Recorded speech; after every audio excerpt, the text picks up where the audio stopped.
we've completed this main part of the bag, and we've completed the decreases, and you can see the decrease. And now it's time to add the strap. I have joined in the first stitch, so I completed the round and joined in the first stitch of the next round, and I'm going to single crochet in that stitch. I'm going to leave my marker where it is for the moment. I'd like to know where that stitch is. Single crochet in 3 stitches, in the first stitch, the second stitch, and the third stitch. So the stitch with the marker, the next one, and the next one. Single crochet in the next 3, single crochet, chain 1, turn. Single crochet 6.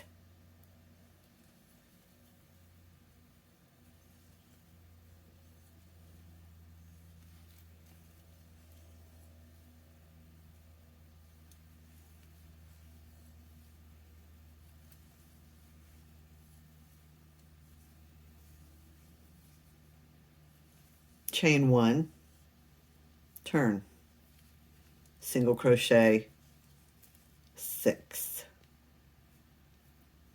and continue in this manner, single crochet 6 back and forth across until your strap is the length you want it to be. The strap will not shrink much.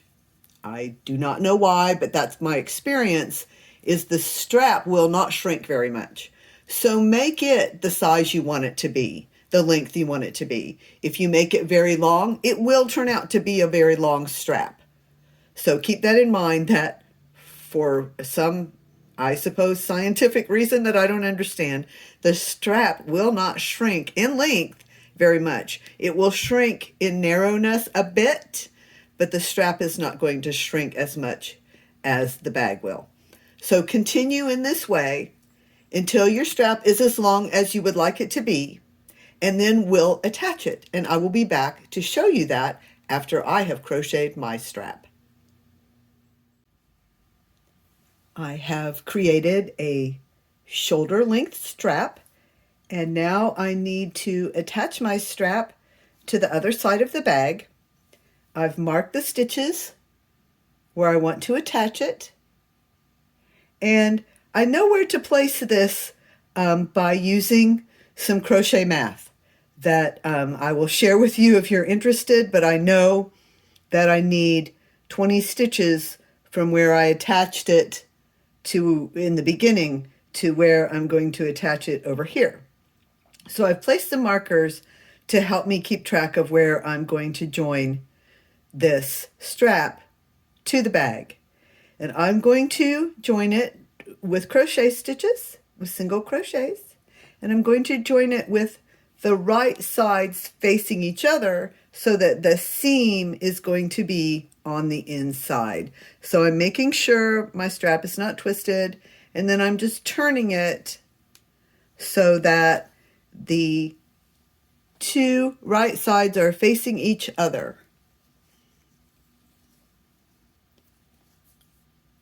So that turns my work of my strap. Where's my end? I chain 1, and then I'm going to crochet a single crochet in both. Let me get some yarn.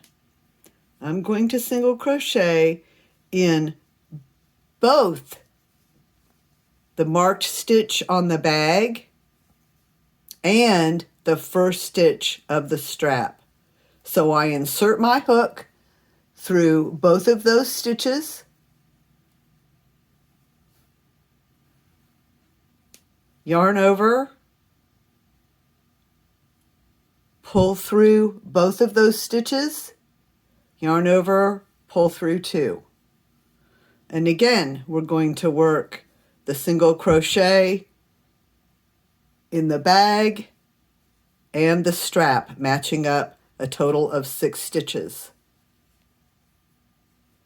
And I'll show you that again. It is kind of tricky and fiddly, especially, you're thinking about, okay, I want to make sure that my strap is not twisted. And then I want to make sure I'm attaching the right side of the bag to the right side of the strap. So flip that strap over, right side to right side, and then I'm turning.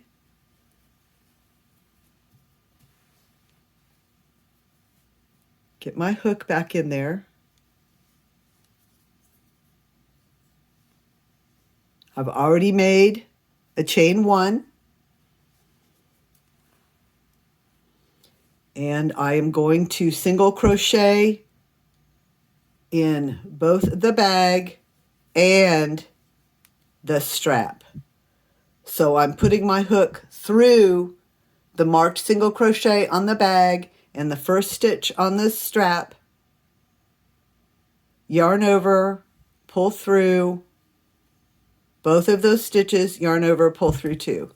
And then the next stitch, the same thing, through the bag and through the strap. Yarn over, pull through both of those stitches, yarn over, pull through 2. And you are attaching your strap to your bag. And there's only 6 stitches here. It is quite fiddly. I apologize if you're not able to see it clearly. Let's see if I can do at least one stitch where you can see that I am going into the bag, into the strap, yarn over, pull through both of those stitches, yarn over, pull through 2. And here's our final stitch, which, like I said, I marked the bag so I would know. So if that's the 6th stitch on the bag, then this should be the last stitch on the strap, and it is. So my stitches matched up evenly. And now that strap is quite securely attached, and the strap is not twisted. On the outside, the join is barely noticeable. On the inside, there is a seam, and that's why it was important for us to join with the right sides together so that that seam is on the inside and the outside is almost an invisible join. It will be invisible after felting. So there's the bag. It is crocheted, has a strap, and I'm going to show you how to add a flap and a buttonhole next. I'm going to create a flap on this bag now, and I have marked where I want my flap to be. I know there's 20 stitches between these straps, so I'm going to create a flap that's 18 stitches wide. I will probably crochet a little bit and then start to decrease and make a flap that comes to a blunt point where I can add a buttonhole, and I'll show you how to do that. Now, if you choose, you can make your flap square or rectangular, but you can make it have square corners and not have a taper. You can make a small flap if you like. Now, of course, we're creating the flap on this side. It's going to flap over onto the other side, but I think you get what I mean about the different shapes of flap you can make. I usually like a wide flap that comes down and has a decrease on each side. So let me show how we get started. I've marked my stitch. Insert the hook.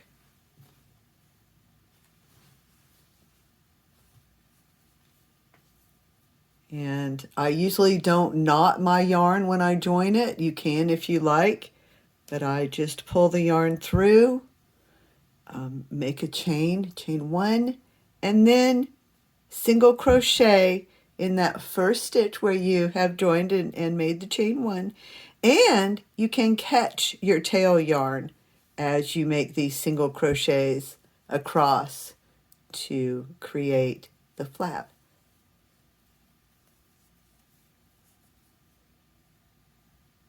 single crochet, and that extra piece of yarn you see in there is that I am picking up, whoops, I didn't mean to do that. Let me try that again.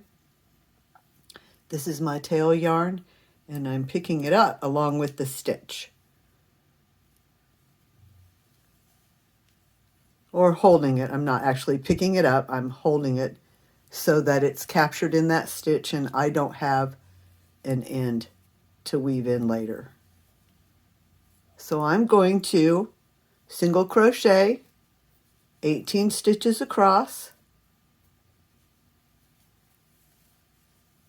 until I make that 18th one in the marker. I've placed my markers in the first stitch and the 18th stitch. You can mark it however it makes sense to you. I try to form habits and do things routinely and think about how I did it last time and can I do it the same this time, and will that consistency help? I'm about to get to my marker, so I'm just going to keep going here. So this is my 18th stitch in that marked stitch, and then I chain 1 and turn and continue single crochet rows until I want to begin the shaping. And that's what you can decide. Like I said, it's up to you how you're going to create the shape of this flap. Mine is going to be, like I said, beginning wide and have a taper to it, probably come to a blunt point where I place a buttonhole. So I'm going to continue with my flap, and when I get to the point where I'm going to make a buttonhole, I'll come back and show you how to do that.